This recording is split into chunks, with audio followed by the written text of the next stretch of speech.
Hey, and welcome back to another tutorial video.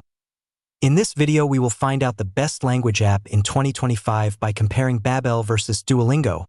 If you're looking for the best language app in 2025, then watch this till the end and hit that subscribe button so you won't miss any future uploads, and let's get into this.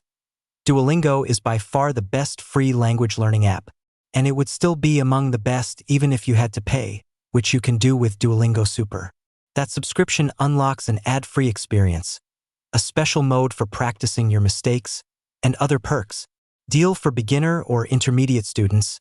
Duolingo lets you learn more than 30 languages for free. It's also available on all major platforms, including mobile devices. The best parts about Duolingo is that it's free. There is no limit on how many languages you can learn, clear structure with great exercises, can test out of lessons that are too easy, highly motivating design. Babbel offers unique, high-quality content for 13 languages. It covers listening, reading, speaking, and writing thoroughly enough that you will need to take notes and reference them as you go. For a change of pace, you can try learning with Babbel's tailored podcasts. Choose Babbel if you are looking for a challenge. It won't hold your hand or even let you progress until you get an exercise correct. It's also a good pick if you already speak multiple languages. The good thing about it is that it's effective, high-quality lessons unique to each language. It caters to experienced learners and its straightforward interface.